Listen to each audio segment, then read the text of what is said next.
Je m'appelle Roland Pécou, je suis auteur, comme on dit, écrivain, en occitan et en français, depuis tout jeune. J'ai fait du journalisme pendant longtemps, pas du journalisme d'actualité, mais de société, donc sur des questions de société, sur les voyages aussi bien en occitan qu'en français.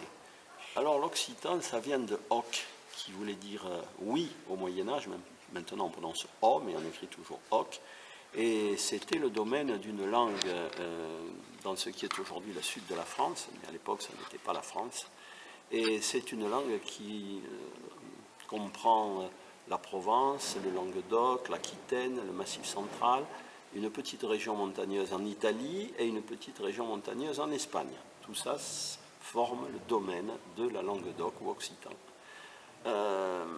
Cette langue s'est perpétuée depuis un peu plus de 1000 ans.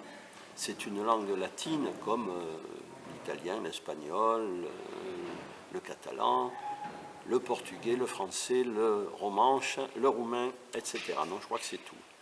Il faut ajouter le corse aussi.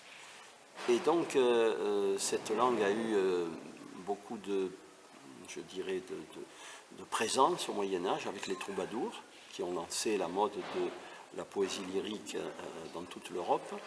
Mais ensuite, elle a eu bien des malheurs avec la croisade des Albigeois, c'est-à-dire une croisade contre le catharisme, qui fait qu'après 40 ans de guerre à peu près, le pays, le comté de Toulouse, a été annexé au royaume de France. La langue a été petit à petit interdite, minorée, et au XXe siècle, elle a eu aussi beaucoup de recul dans la transmission familiale. Et aujourd'hui, l'enjeu et le combat, c'est sa place dans l'enseignement, à la télévision et dans l'espace public. Alors il y a des avancées, par exemple le métro à Toulouse est bilingue dans ses annonces. Voilà. Même les rues? Les rues aussi.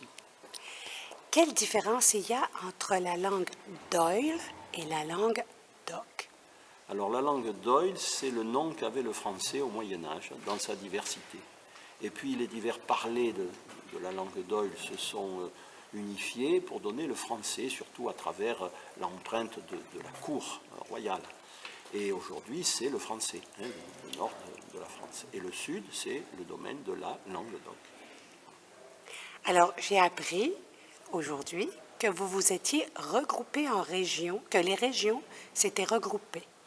Alors, vous savez, en France, on ne se regroupe pas, c'est l'État qui regroupe, c'est l'État qui fait, c'est l'État qui fait tout. Donc l'État a choisi de regrouper les régions selon un nouveau découpage. Et il se trouve que certains de ces découpages sont complètement insensés, comme le Grand Est, où l'Alsace et la Lorraine sont noyés dans un magma avec la Champagne. Enfin bon, ils râlent, ils ont raison. Mais en revanche, l'union du Languedoc-Roussillon et de Midi-Pyrénées a été parfaitement conforme à l'histoire et a reconstitué l'ancien Grand Languedoc de l'Ancien Régime et au-delà les États du comte de Toulouse au Moyen-Âge. Donc c'est quelque chose de légitime. Un passage de Pierre Goudouli, le poète de Toulouse du XVIIe siècle.